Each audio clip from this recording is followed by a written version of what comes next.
Didier, qui est cet enfant qui vient d'un livre? Bien, c'est un enfant qui, dans un salon du livre jeunesse, se plante tout à coup, à la fin du salon, devant l'hôtesse d'accueil, comme un enfant perdu. Et quand elle lui demande d'où tu viens, il lui montre un manga. Et il ressemble assez au héros de ce manga.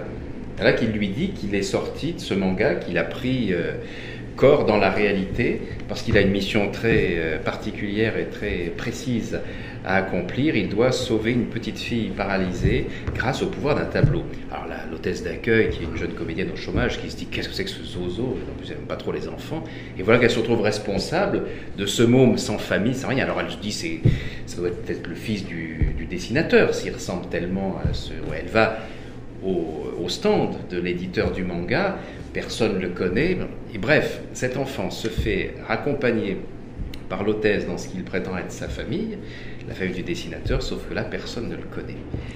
Mais dans cette famille, il y a une petite fille atteinte de cette maladie qui s'appelle la dystonie. A-t-il les moyens de la sauver? C'est ce qu'on apprendra à la fois dans la partie illustration, oui.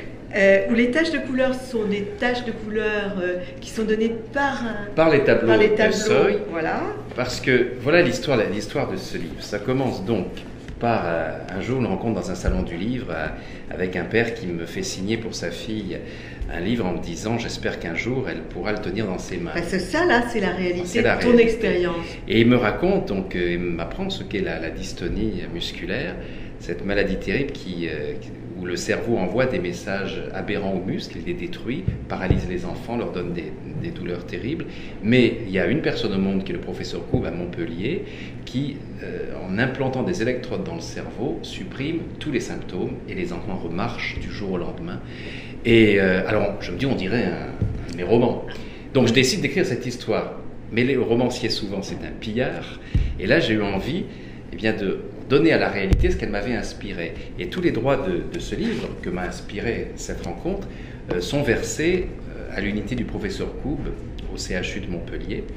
Et là-dessus, je vais dans une exposition de Seuil, qui est une peintre formidable que je collectionnais avec des amis depuis longtemps, et je découvre tout à coup une série de tableaux qui me racontent l'histoire que j'étais en train d'écrire avec cet enfant mystérieux, cette petite fille immobile qui rêve de mouvement. Et je lui demande si elle ne veut pas participer, que ces tableaux illustrent le texte. Je lui fais lire le texte et elle me dit mais je vais en créer d'autres de tableaux et on va les donner en vente aux enchères. Voilà toute la série de Seuil.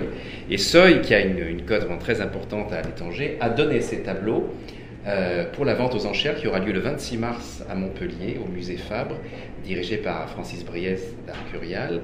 Et cette vente aux enchères destinée à l'unité du professeur Koub à Montpellier. Et chacun des tableaux illustre un des chapitres du livre. Et puis Patrice Serre, quand il lit le texte, me dit « Mais on a envie de voir le manga dont se prétend issu ce petit garçon », et il dessine le manga. Et on a donc cette forme littéraire nouvelle, qui est un roman-manga. On peut lire d'abord le texte, on peut, au fil du texte, aller regarder les références à tout ce que raconte ce petit garçon de sa vie imaginaire dans le manga. Et puis on peut aussi décider de lire séparément l'un ou l'autre, le manga se lisant à la japonaise dans ce sens-là. Et les éditions Prisma reversent 20 centimes par livre aussi à l'unité du professeur Koub. Bravo pour ce travail si généreux.